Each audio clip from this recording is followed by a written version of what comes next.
하나님 말씀 느헤미야 9장 9절 말씀부터 22절에 있는 말씀까지 한 절씩 교독을 합니다.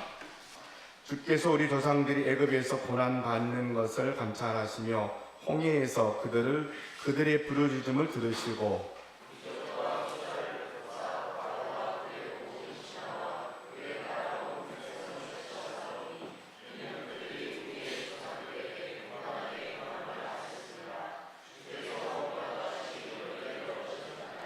또 주께서 우리 조상들 앞에서 바다를 갈라지게 하사 그들이 바다 가운데를 육지같이 통과하게 하시고 쫓아오는 자들을 돌을 큰 물에 던짐같이 깊은 물에 던지시고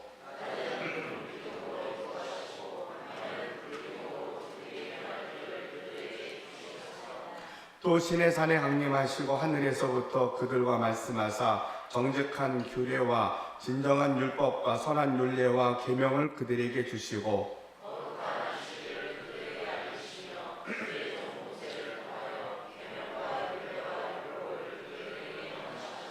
그들의 굶주림 때문에 그들에게 양식을 주시며 그들의 목마름 때문에 그들에게 반석에서 물을 내시고 또 주께서 옛적에 손을 들어 맹세하시고 주겠다고 하신 땅을 들어가서 차지하라 말씀하셨사오나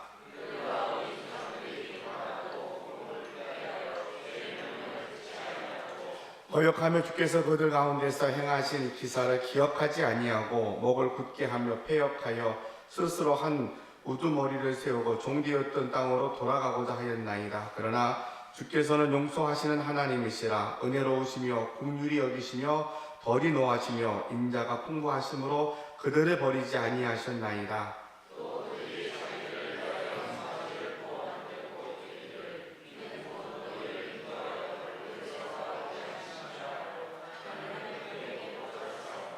주께서는 주의 크신 긍휼로 그들을 광야에 버리지 아니하시고 낮에는 구름 기둥이 그들에게서 떠나지 아니하고 길을 인도하며 밤에는 불 기둥이 그들이 갈 길을 비추게 하셨사오며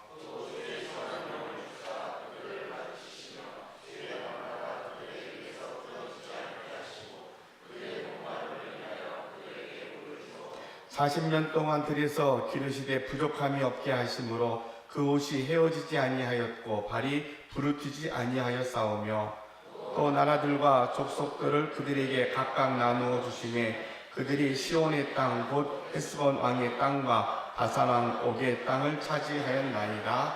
아멘. 요새 드라마 중에서 시청률로 따지면 두 사람 중에 한 사람은 본다는 드라마가 있습니다. 그 통계대로 하면 이 중에서 반은 보고 계셔야 되는데 뭔지 아십니까? 드라마 안 보십니까? 우리 교인들은 빼고 나머지 통계를 냈나 봐요. 예.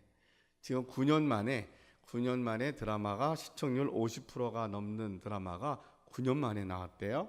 그래서 50%까지는 안 됐고 49.4%까지 현재 시청률이 올라가고 있고 오늘 마지막인데 주일날 마지막에 하는 게 50%까지 올라갈 것을 기대하고 있습니다. 혹시 아시는 분 계십니까? 예, 하나뿐인 내 편. 드라마 안 보세요. 다른 시간에 뭐 하십니까? 남들 드라마 볼 때. 굉장히 아무튼 그 드라마에 뭐 뉴스를 보거나 기사를 보면 좀 특이한 거 있으면 이렇게 검색을 해서 봅니다. 보고 그 내용 중에 어떠한 부분을 딱 보면서 이렇게 제가 조금 뭐 감동을 받았다는 표현보다는 저런 사람이 저렇게 달라지는구나라는 것을 생각했던 게 뭐 그 스토리를 다 얘기하려면 뭐 저도 잘 모르지만 뭐 시간이 많이 뺏길 거니까 그게 아니고 사형수의 누명을 쓴 아버지 그리고 그 누명 때문에 고통받는 딸의 이야기를 쭉 풀어가는데 그 사형수라는 그 아픔을 이제 자기가 죽인 그 사람의 아들이 간 경화 때문에 죽어가는 것을 보고 자기 간을 줍니다. 이렇게 해서 두 사람이 같이 수술대에 들어갔는데 젊은 사람은 빨리 회복이 됐는데 이 주인공이 회복이 안 되고 중환자실에서 회복실에서 계속 있는 거예요. 그러니까 어떻든 그 여러 가지 배경은 뭐 살인자의 누명을 쓴 거며 간 기증한 거며 이런 게 얘기가 막 되어서 복잡한데 제가 여러분과 함께 나누고 싶은 것은 이제 이 주인공이 자기가 살인자의 누명을 썼지만 자기가 잘 기억이 없어서 그러다 보니까 늘 죄책감 때문에 산 거죠. 28년 동안 옥살이 하는 동안에 자기 딸은 친구 집에서 자라게 됐고 그 딸한테 미안하고 늘 사람들한테 사람들이 모지게 욕을 하고 하대를 하더라도 그걸 다 감수하며 삽니다. 그렇게 살던 사람이 자기 딸이 자기 때문에 아주 이혼을 당하고 시댁에서 고충을 당하는 장면을 다 감내하며 살아가는데 깨어나질 않는 거예요. 계속 이제 그 의식이 없는 상태로 한참 동안 이제 병원에 있는 그 시간에 이제 시어머니, 전에 있었던 시어머니 되시는 분이 딸에게 와서 뺨을 때리고 아주 모욕적인 행동을 합니다. 그러니까 이제 무의식 중에 누워 있는데 그걸 다 들은 거죠. 드라마상으로는 다 이 아빠가 다 듣고서는 이제 어떤 계기가 되어서 깨어납니다. 그러니까 깨어나고 나서 이 아빠가 달라져요. 이전에는 내가 죄인이고 내가 살인자고 이런 죄책감 때문에 다 참고 살다가 이제 죽음에서 깨어난 거잖아요. 어차피 간 이식하고 못 깨어나면 죽는 거니까. 이제 근데 어떤 계기가 되어서 그가 깨어난 다음에 180도로 태도가 달라집니다. 그러면서 그 딸아이 시댁에 시아버지 되셨던 분에게 전화해서 이제 그의 어머니가 시아버지 어머니가 치매가 오면 이 며느리를 찾는데 지금 어머니가 또 치매 증상이 나와서 여기 와 계시는데 빨리 데리고 가시라고. 그리고 왜 이혼한 며느리에게 어머니를 맡기냐고. 더 이상 나는 어려움을 당하고 나는 모욕을 당할 수 있지만 내 딸은 그런 일을 당해야 될 아무런 이유가 없다. 당신들이 빨리 가서 데려가라고.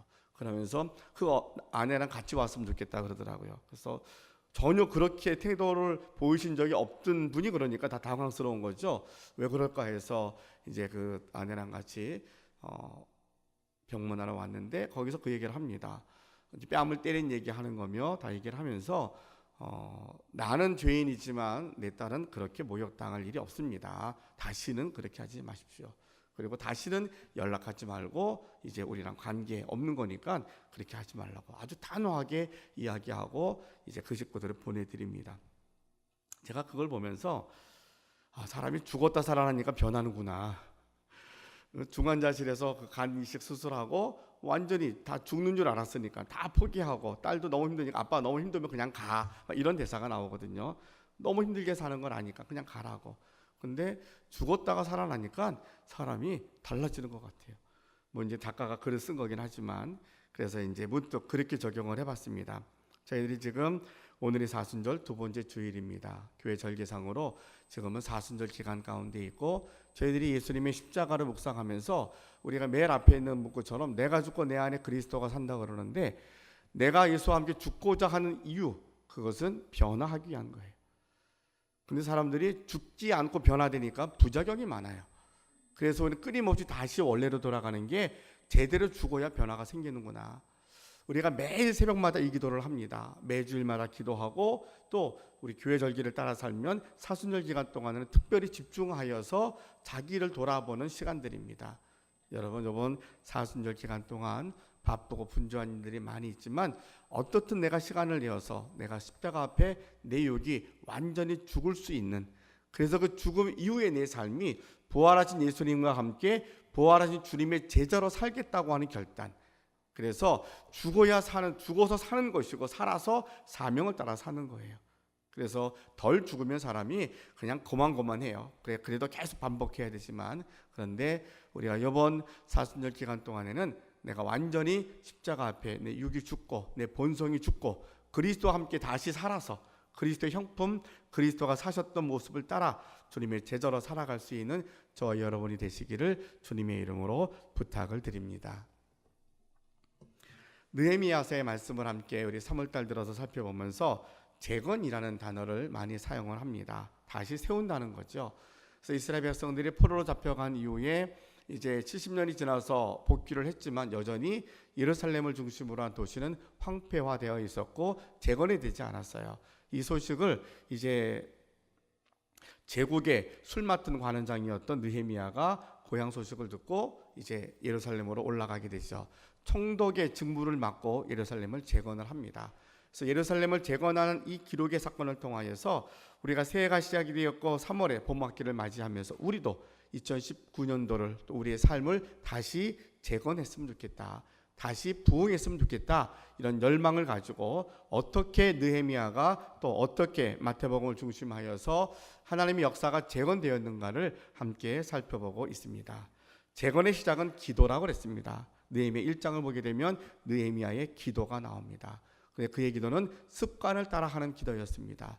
그래서 한 예로 다니엘을 이야기를 함께 하면서 그가 포로로 잡혀갔지만 그가 기도하면 붙잡혀서 사자굴 속에 들어가는 것도 알고 있었지만 그는 자기를 사자굴에 집어넣으려고 하는 악한 의도보다 하나님이 더 전능하신 하나님이시라고 믿었기 때문에 습관을 따라 3번 기도하다가 사자굴 속에 들어갔지만 하나님이 그를 지켜주시는 역사, 그래서 그는 몇 대에 걸쳐서 아주 중요한 총리와 같은 역할들을 감당했던 다니엘의 이야기를 함께 나누면서 우리의 기도는 습관을 따라 하는 기도가 되어야 한다. 예수님도 그랬던 것처럼 우리가 내게 주어진 시간의 습관을 가지고 환경이 어떤 위협과 내게 목숨의 위협이 온다 할지라도 그 시간은 하나님께 기도하는 시간이야, 이런 절대적인 마음을 가지고 기도해야 되겠다라는 말씀을 살펴보았고요.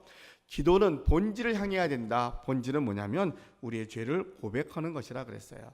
그래서 느헤미야가 우리가 이렇게 고통을 당합니다. 하나님의 성전이 다 전부 다 무너졌습니다. 뒤를 돌아보니까 우리 조상들이 하나님 앞에 범죄하였습니다. 하나님의 계명을 지키지 아니하고 하나님 떠나 살다가 고통을 당했습니다. 원망이 아니라는 거죠.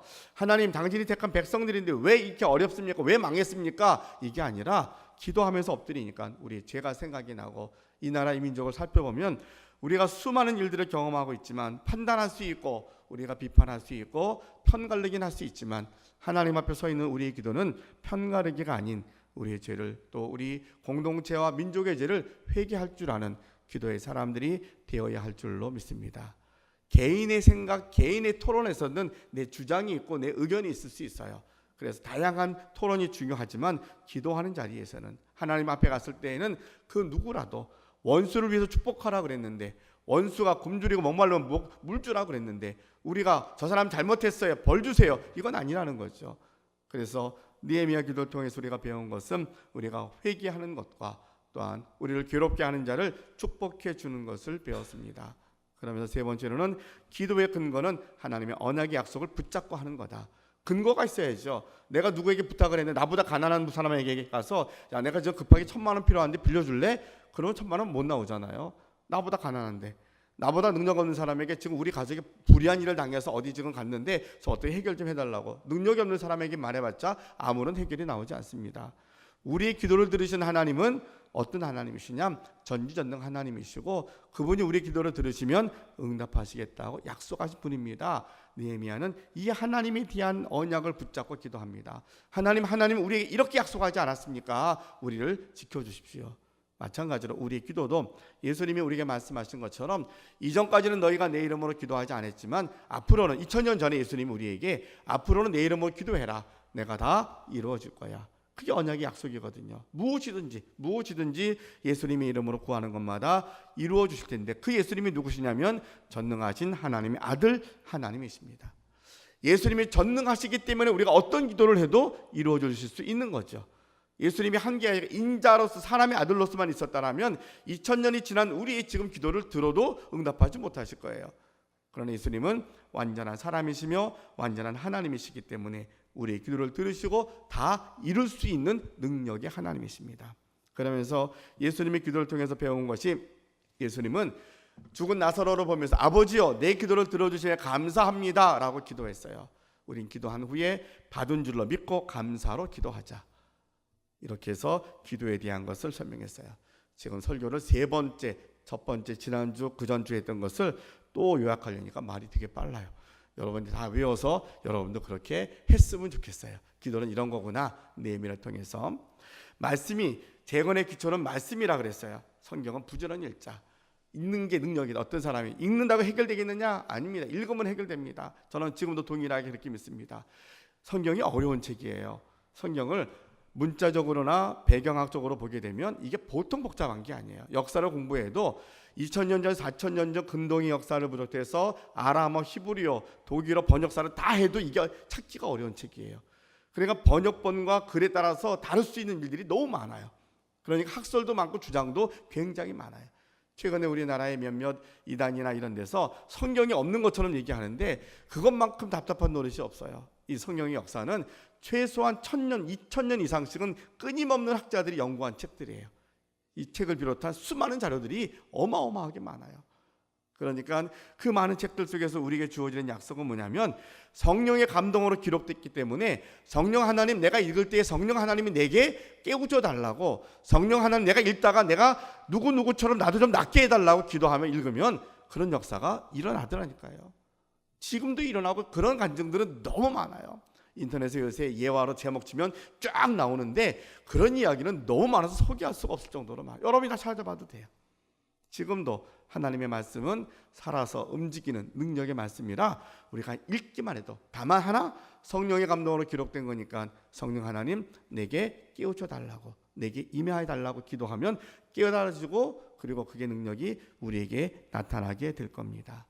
자, 성경은 그렇게 해서 성령으로 우리에게 주신 은사는 뭐냐면 깨달아지는 거예요. 순종을 어떻게 하느냐? 깨달은 것만큼 순종합니다. 얘기를 하고 누구랑 대화를 해도 대답을 아이들이 잘하죠. 엄마 알았어, 돌아가요. 근데 엄마 알았어 하는 말은 엄마 말을 자기가 얼마큼 들었느냐, 들었다는 말은 깨달아서 인식하고 있느냐는 거거든요. 엄마는 30분 동안 다 잔소리하고 다 얘기를 했어. 아들은 그 동안에 능력이 많아서 다 딴 생각하고 있죠. 그래갖고 알았어 하고 돌아가면 엄마가 얘기가 하나도 안 합니다. 엄마가 얘기했잖아. 근데 아무것도 기억 못하죠. 예. 하나님의 말씀과 설교를 듣는 것, 우리가 함께 성경을 읽는 것도 우리가 많이 읽는 것을 통해서 은혜 받는 것과 더불어 같이 균형을 잡을 게 뭐냐면 읽는 것에 깨닫는 게 중요해요. 그래야 순종할 수 있고 실천할 수 있거든요. 말씀은 읽으면서 깨달아지는 걸 묵상하고 하나님이 내게 어떻게 적용하시는가를 하나씩 만들어갈 때에 말씀의 능력으로 더 크게 다가오게 될 겁니다. 성경을 읽었어요, 깨달아졌어요. 그러면 반응이라는 게 나와요. 거기 느헤미야에서 보니까 반응이 어떻게 나오냐면 이 사람들이 통곡하고 옵니다. 내가 죄인인 걸 알았어. 그랬더니 느헤미야와 에스라가 울지 말아라, 오늘은 안식일 성일이니 우리가 기뻐하며 하나님께 예배드리자 해서 축제를 하게 합니다. 예배를 드리게 되죠. 그랬더니 어떤 반응이 나오냐면 그들이 많은 음식을 갖다 놓고서는 나누어 줍니다. 그리고 없는 사람들, 가난한 사람이 눈에 보이기 시작을 해요. 그들에게 나누어 주기 시작을 합니다. 그리고 뒤에 느헤미야서를 쭉 보게 되면 하나님 주님 말씀하옵소서, 제가 순종하겠나이다. 이렇게 그의 반응이 행동으로 옮겨지게 됩니다. 우리 믿음으로 사는 것은 성경을 읽는 것과 깨달은 것을 순종하는 것. 그래서 깨달은 만큼 순종하는데 이 순종함의 반응은 우리의 시선이 어디에게로? 하나님이 내게 주시는 하나님과 하나님이 나를 통해서 이웃에게 흘러간다는 것을 같이 연관성이 있어야 돼요. 기독교 신앙의 가장 중요한 것은 내가 예수 믿고 너무 좋습니다, 주님만 바라보면 너무 좋죠. 근데 주님이 나 너무 좋은 거 아는데 근데 너는 나를 대신해서 저 가난하고 어려운 사람한테 나 대신해서 갔으면 좋겠어. 이게 성경이 주시는 명령이잖아요. 너희가 땅 끝까지 이 명령을 감당하라고. 성경을 읽는 이유는 거기에 있는 거예요. 기도 많이 하는 사람, 성경 많이 하는 사람은 저는 그렇게 이야기합니다. 기도 많이 하면 예수님처럼 돼요. 성경 많이 읽으면 예수님처럼 살아요. 그게 기준이에요. 기도 많이 하니까 환상이 보이고 기도 많이 하니까 앞일이 보여져. 그럴 수 있어요. 그건 은사예요. 능력이에요. 하나님의 그 선물이에요. 그러나 그것이 조금 더 그 다음까지 성장해야 돼요. 어떻게 성장하냐면 요셉처럼 내가 꿈 해몽하는 거 아닙니다. 하나님이 하시는 겁니다. 저는 그 대목이 너무 감동스러워요. 바로 앞에 선 요셉이 바로에게 꿈을 해몽해 줍니다. 하나님의 형상으로 나타나지 않거든요. 근데 요셉은 나를 통해서 하나님 말씀하시지만 내가 하는 게 아닙니다. 하나님이 하시는 겁니다. 이게 기도와 말씀의 성숙의 모습인 거예요. 기도 많이 하면 우리 몸에서 광채가 나느냐? 물론 그럴 수 있지만 우리 몸에서 섬김의 향기가 나요. 성경을 많이 읽으면 지식이 풍성해져가지고 사람들이 자꾸 가르칩니까? 아니에요. 들으려고 그래요. 가르치려고 하지 않고 들으려고 그래요. 이게 성경을 많이 아는 사람의 본분이더라고요. 제가 지난주 기도원 갔다 오고 나서 좀 업된 것 같아요. 그래서 수요일하고 금요일도 기도원 얘기를 많이 했는데 제가 기도원에 있는 식구들 보면서 이 얘기를 너무 많이 했어요. 왜냐하면 용서하고 들으세요. 거기서 기도하는 분들은 진짜 각 교회 기도 대상들이라는 분들만 주로 모여놨어요. 정말 기도들 많이 해요. 근데 그 중에 종종 교만한 사람들이 있어요. 그들이 종종 예언 기도해 준다고 판단하는 사람들이 있어요. 왜냐하면 보이니까. 기도하면 환상으로 다 보이니까. 기도하니까 막 사람들이 죄가 다 보이니까 뭐 얼마나 찔러요. 제가 그 모습들을 오랫동안 보면서 누누이 설교할 때마다 이야기합니다. 여러분, 기도 많이 하면 우리에게 내가 힘이 들어가는 게 아닙니다. 기도 많이 하면 더 낮아지는 거고요. 예수님처럼 되는, 예수님이 어떻게 되셨어요? 하나님의 사람 되시고 죽기까지 십자가에서 다 내어주셨잖아요. 이게 예수님처럼 되는 거예요. 성경 많이 읽으면 예수님처럼 사시는 거예요. 바리새인들 편에 섰으면 예수님도 출세했을 거예요. 왜냐하면 그들이 실세니까. 예수님 그런데 그렇게 살지 않고 가난한 자리 편에 친구들 같잖아요. 세리장이들이 같이 가서 밥 먹고 죄인들하고 밥 먹으니까 그 당시 실세했던 사람들이 예수는 우리 편 아닌 것 같아, 죽이자, 그렇게 된 거거든요. 우리가 예수님처럼 사는 것은 출세하는 길, 편안한 길, 잘 되는 길이 아니라 예수님이 대신해서 가는 거니까 가난한 사람, 소외된 사람, 어려운 사람에게 거기 가면 내가 귀찮아요, 힘들어요, 나 인정해 주지도 않아요. 그런데 글로 가는 게 말씀 배우면, 읽으면 그렇게 되더라는 거죠. 그래서 이제는 우리가 재건을 꿈꿀 때 기도합니다. 배웠어요. 말씀도 배웠어요. 오늘은 재건에 대한 견인을 이야기합니다. 재건의 견인은 기억입니다. 운전하신 분들은 견이차 경험들 한번 하셨을 거라고 생각이 됩니다. 견이차를 부를 때는 어떨 때 견이차를 부릅니까? 차가 스스로 못 움직일 때. 그렇죠? 견인차가 필요한 것은 그래도 차가 타이어가 파스가 났어요. 펑크가 나면 차가 움직이니까 가까운 데 가면 돼요. 달달달달 해가지고. 근데 차가 퍼졌어. 우리 젊은 사람은 퍼져갖고 애가 꿈쩍도 안 해. 그럼 어떻게 해야 돼? 스스로 못 가니까 견인차가 와서 끌어줘야 돼요. 자, 재건의 견인이라는 말은 뭐예요? 우리가 기도로 시작했습니다. 우리의 기초를 말씀으로 닦았습니다. 하는데 우리가 번아웃되고 퍼질 때가 온다는 거예요. 인생을 살다 보면 내 힘으로 갈 수 없는 시대가 온다는 것을 기억하라는 거예요. 오늘은 기억이라는 주제로 견인을 이야기할 텐데, 첫 번째 기적은 우리가 은혜 받았습니다, 능력 받았습니다, 주 안에서 너무나 감사합니다, 이렇게 살아가는데, 그런데 잊지 말아야 될 것은 우리로 하여금 우리 인생이 가는 길이 어떤 길인가를 잊지 말아야 한다라고 말해줍니다. 그래서 기억이라는 단어로 성경에 찾아봤더니 전도서 12장에 잘 나와 있더라고요. 너는 청년의 때에 너의 창조주를 기억하라. 곧 곤고한 날이 이르기 전에, 나는 아무나게 없다고 할 해들이 가깝기 전에, 해와 빛과 달들과 별들이 어둡기 전에, 비 뒤에 구름이 다시 일어나기 전에 그리하라. 7절, 흙은 여전히 흙으로 땅으로 돌아가고 영은 그것을 주신 하나님께로 돌아가기 전에 기억하라 라고 되어 있어요. 뭘 기억하라고요? 너의 창조주를 기억하라. 그리고 너희가 꼭 기억할 게 뭐냐면, 곤고한 날이 이를 것이고 아무나기 없다고 하는 그때가 올 것이고, 해와 빛과 달과 별들이 어두울 때가 올 거라는 거예요. 너희가 인생을 사는 날 동안, 이것은 솔로몬의 지혜서예요. 솔로몬 여러분이 아는 것처럼 세상에 그 누구보다도 지혜와 부귀영화를 다 누린 사람이 솔로몬만한 사람이 없었어요. 역사상에 그렇게 부귀영화를 다 누린 사람이에요. 첩도 부인도 무지하게 많았고요. 아무튼 그가 누린 것은 그 당시에 그가 상해했던 모든 게 다 금이었다 그랬어요.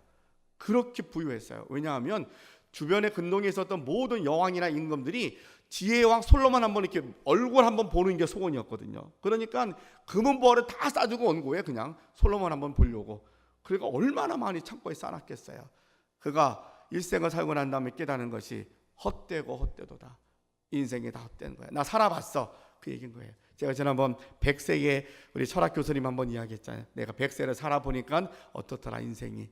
안 살아보면 얘기하지 못하는 거잖아요. 솔로몬이 살아보고 얘기하는 거예요. 나 부귀영화 다 누려봤어. 사람이 할 수 있는 거 나만큼 해본 사람이 있으면 나와보라 그래. 그런 솔로몬이에요. 그가 전도서에서 다 헛되고 헛된 거야. 그리고 잠깐 다 지나가는 거야. 그러면서 해주는 얘기가, 특히 젊은이들에게, 여러분 젊었을 때의 창조주를 기억하십시오. 우리 모두 다 똑같은 거죠. 사는 날 동안 우리 인생은 어떤 것이냐? 곤고한 날이 올 것이고 아무나기 없다는 때가 올 것이고, 해와 빛과 달과 별들이 어둡 때가 올 거라고 이야기를 합니다. 여러분들 아마 어른들은 그걸 다 통과하고 여기까지 오신 분도 계실 것이고, 지금 그 길을 가시는 분도 계실 것이고, 왜 나만 유난히 내 인생이 어렵냐라고 탄식하는 분도 계실 줄 압니다. 그러나 그것을 기억하는 게 지혜의 시작입니다. 그래서 우리가 기억해야 될 것들이 많이 있는데, 그 전에 기억이라는 것을 한번 또 찾아봤어요. 기억이 뭘까 했더니, 기억에 대해서 아주 심도 있게 연구하신 교수님이 계시더라고요. 어밍하우스라는 분인데, 이분의 기억에 대한 두 가지 사실을 우리에게 소개를 해줍니다. 인간이 기억하는 것을 기억의 절반은 1시간 내에 잊어버린대요. 뭔가 내가 기억할 1시간이면 잊어버리고, 하루 지나면 70%, 한 달 지나면 80%가량을 잃어버린다 그래. 잊어버린다 그래요, 사람이. 그러니까 우리가 기억력이 되게 좋다 그래도 한 달 지나면 80%다 잊어버려요. 그런데 그 남아있는 그 20%도 사실은 별로 필요치 않은 기억들이 20%래요.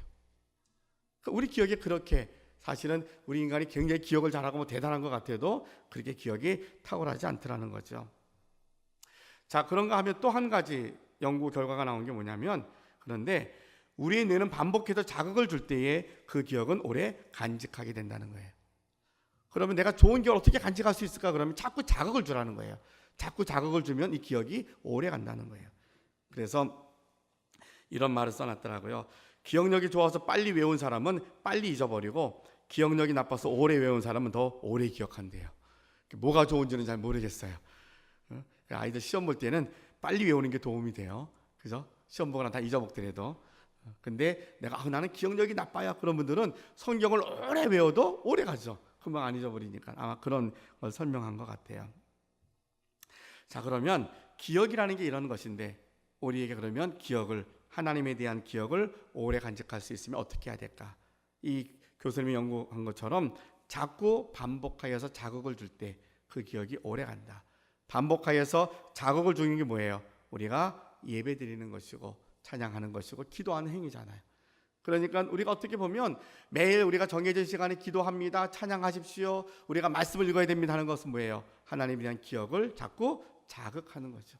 되살려 놓은 거죠. 그렇게 해서 우리의 믿음이 흐트러지지 않도록 이끌어가게 하는 힘이 될 줄로 믿습니다. 여러분, 우리가 기억해야 되는 것 중에 하나, 인생의 겨울이 다가옴을 잊지 마십시오. 인생에는 겨울이 다가옵니다. 곤고한 날이 옵니다. 그래서 시편 23편에 보면 다윗이 이런 말합니다. 내가 사망의 음침한 골짜기를 다닐지라도. 다윗이 정말 대단한 인생을 살았던 사람인데, 그는 자기 인생을 설명할 때 내 인생 가운데는 사망의 음침한 골짜기 같은 곳도 다녔습니다 라고 고백하는 거예요. 우리가 아는 것처럼 다윗은 정말 얼마나 극심했냐면 미친 척하여서 목숨을 구제한 적도 있었어요.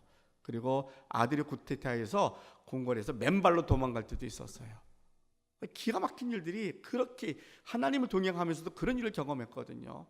다윗과 같은 사람도 이런 곤고한 날이 이를 텐데 우리가 과연 이것을 아니라고 말할 수 있을까? 아니면 여러분, 그 인생만큼 감사한 일도 없는 거죠.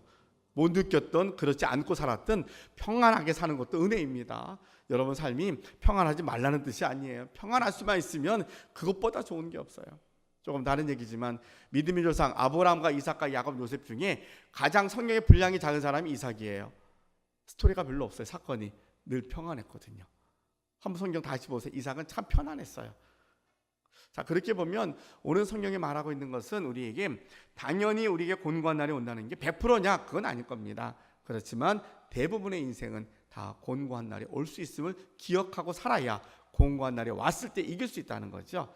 우리가 맨 마지막에 주님 앞에 갔을 때 할 이야기라고 생각이 됩니다. 더불어서 우리는 노년이 온다는 것을 잊지 말라는 거예요. 제가 이 본문을 보면서는 우리 한국의 지금 중년들, 노년들한테는 정말 필요한 말씀이었는데 우리가 이것을 제대로 못 들었던 것 같아요. 오늘 잠언서에 분명히 오늘 솔로몬 우리에게 이야기를 합니다. 너희에게 노년이 올 것이라고. 그런 날에는 이라는 표현으로, 그런 날에는 집을 지키는 자들이 떨 것이며, 그래서 집에 있는 내가 손이 떨린다는 거예요. 늙으면 우리 몸이 늙을 수밖에 없다는 거예요, 인생이. 우리가 이것을 기억하지 않고 인정하지 않으니까 자꾸 우리가 시행착오 한다라고 이야기하더라고요. 이런 글이 있더라고요. 어떤 분이 노년기를 맞으면서 쓴 글입니다. 나는 나의 젊은 시절이 이미 지나갔다는 것을 알고 있다. 그러나 나는 내 자신이 늙었다는 것을 전혀 의식하지 못하고 있다. 여기까지는 우리도 동의하죠. 그러면서 그 다음에 하는 얘기가, 그런데 한 가지 이상한 것은 밤마다 잠자리에 들어 그 다음날 잠자리에서 일어날 때 내 귀는 서랍 안에 있고 내 이는 컵 속에 있고 내 눈은 책상 위에 놓여져 있다. 조금 공감 가시는 분 계십니까? 예? 갈수록 안 들리니까 보청기는 서랍 속에 있어야 되고, 입은 틀리니까 요새는 임플란트로 다 바뀌나 하지만 다 컵 속에서 좀 세정해야 되고, 그죠? 눈은 안 보이니까 안경은 다 있어야 되고, 몸은 아니지만 마음은 아니지만 우리 몸은 늙어간다는 거죠. 이상하지 않고 저는 늙어감에 대한 좀 행복이 있으면 좋겠다고 생각하는 사람이에요. 나이 먹고 늙어감이 행복할 것 같다. 기대가 돼요. 거꾸로 잊지 않고 사는 게 준비하는 지혜가 아닌가 생각하고요. 또 하나 중요한 것은 죽음을 기억하고 살라는 거예요. 죽음. 예수 안 믿고 부귀영화를 아무리 누리고 일생 동안 금수저로 태어나서 고생하자 일생을 살다가 가장 힘든 시간이 언제냐면 죽음의 시간이에요. 죽음은 안 올 줄 알지만 인생은 아무도 죽음에 가는 길을 피해갈 사람이 한 사람도 없거든요. 그런데 우리가 이 땅에 살면서 숱한 고난과 연단 믿음 안에서 훈련받고 다져진 사람은 죽음의 자리에 가면 마음이 평안해져요. 왜요? 천국으로 돌아가는 분이니까. 젊어서도 나이가 들면 제가 행복하다는 게 뭐냐면 나이가 들면 죽음이 가까워오는 건데 죽음이 가까웠다는 것은 천국에 가는 시간이 다가오는 거잖아요. 이 땅에 사는 것이 무의미합니다. 행복하지 아니 너무 행복하고 감사해요. 그러나 이 행복보다 더 귀한 행복이 영원한 나라 천국에 있으니까 그날에 내가 한 발자국을 갈 수 있음이 늙어감의 의미가 아닌가 생각을 해요. 그러니까 인생의 곤고한 날, 인생의 고난이 있음을 기억해야 되는데 인생의 겨울이 있음을 기억해야 되는데 여러분 잊지 우리에게 곤고한 날 그리고 우리에게 노년기 죽음의 순간이 온다는 것을 기억하며 살아간다면 우리의 삶이 더욱더 준비된 인생을 살아가게 될 겁니다.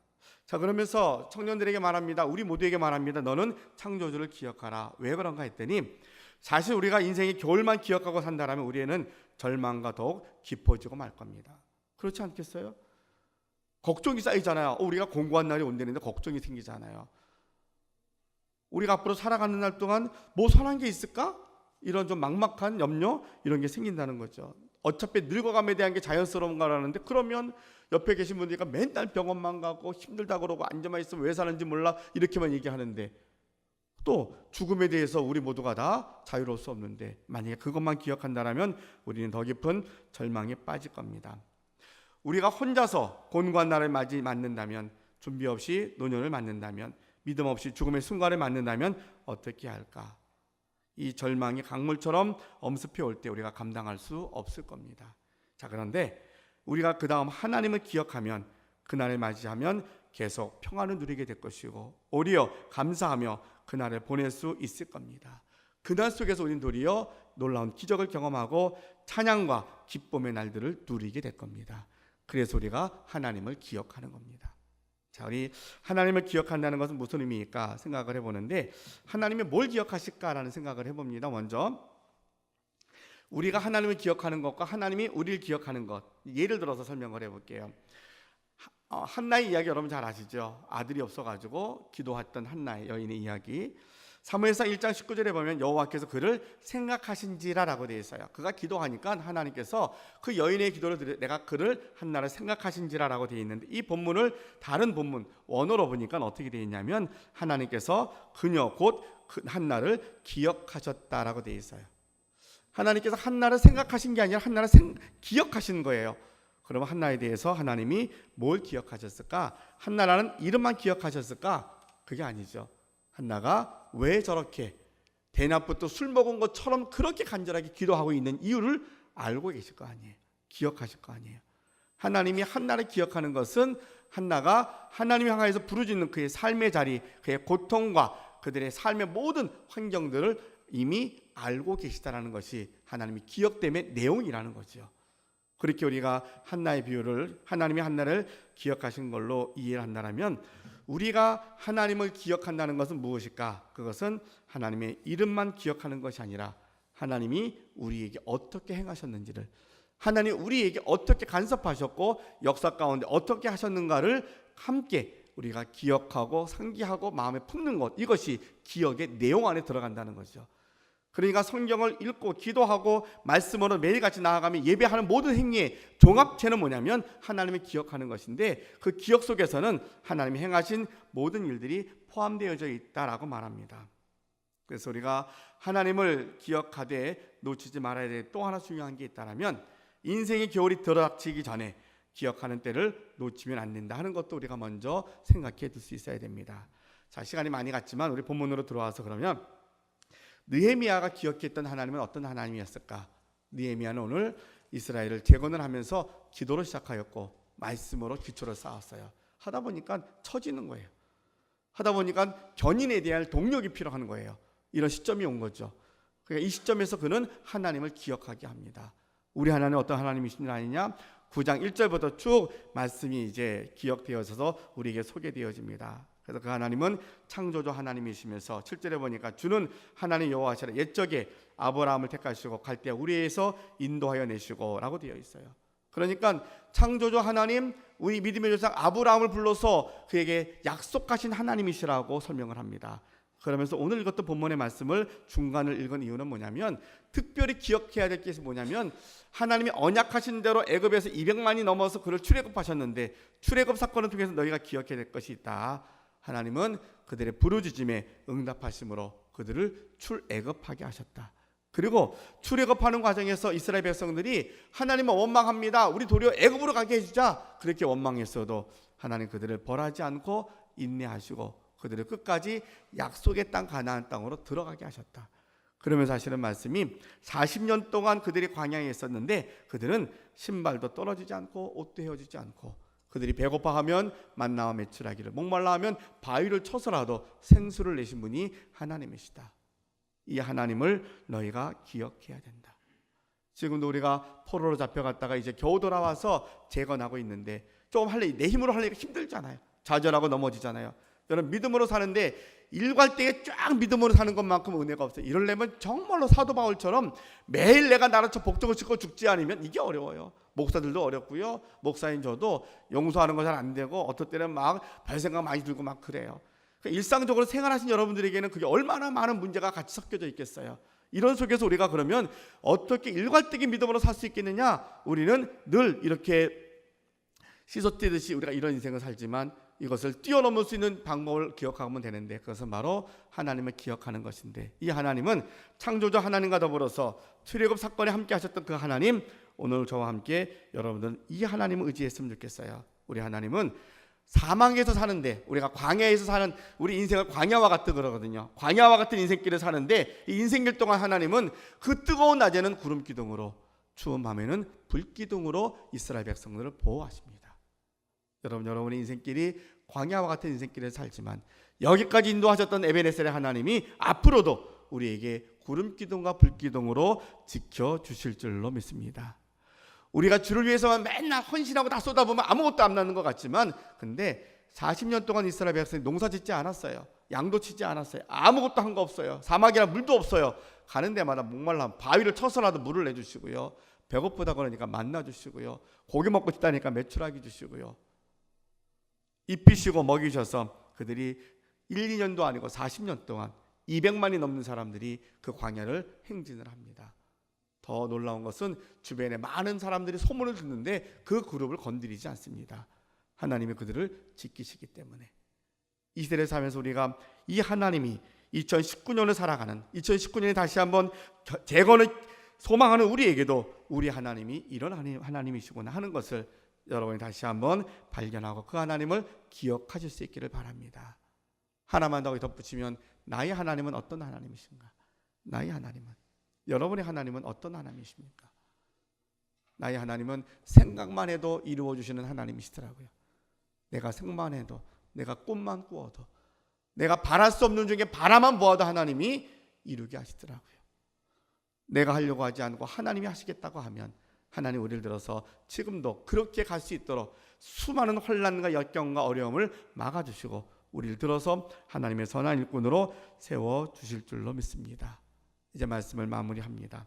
여러분의 인생이 다시 부흥, 재건의 때를 맞이할 수 있기를 주님의 이름으로 축원합니다. 그러기 위해서 우리가 힘써야 될 게 기도고요, 말씀이고요, 그 다음에 기억입니다.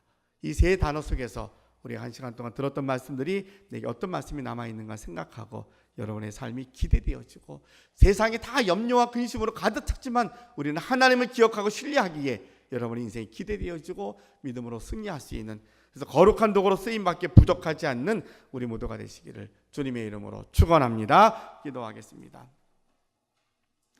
사랑의 아버지 하나님, 감사합니다. 우리가 새해를 맞이하고 또 3월을 시작하면서 재건에 대한 소망을 갖습니다. 정말 잘 살고 싶습니다. 멋진 인생을 살고 싶습니다. 예수 믿고 난 이후에 하나님께 칭찬되는 인생을 좀 살고 싶습니다. 그러기 위해서 우리 다시 한번 재건의 깃발을 높이 듭니다. 우리 기도 생활을 점검해 봅니다. 우리의 말씀을 어떻게 읽고 있는가를 살펴보았습니다. 이제 우리가 견인될 만큼 우리가 다 번아웃되고 지쳐있는 내 모습들을 바라보면서 나를 다시 견인하는 것은 나를 여기까지 인도하신 하나님을 기억하는 것이구나. 광야에서 이스라엘 지켜줬던 그 하나님이 내 하나님 되심을 기억하는 것이구나. 오늘 배웠사오니 하나님 주저에 앉아있지 말고, 내가 있는 실패의 자리에 그대로 주님 낙심하여 있지 말고, 다시 한번 성령에 나타난 하나님이, 우리 역사 가운데 함께 하셨던 하나님이 우리 교회와 우리 가정과 나와 함께 하셨던 그 하나님을 다시 한번 기억하면서, 하나님, 내가 그 하나님이 오늘 나의 하나님이 되신 줄 믿고 하나님을 의지하며 가겠습니다.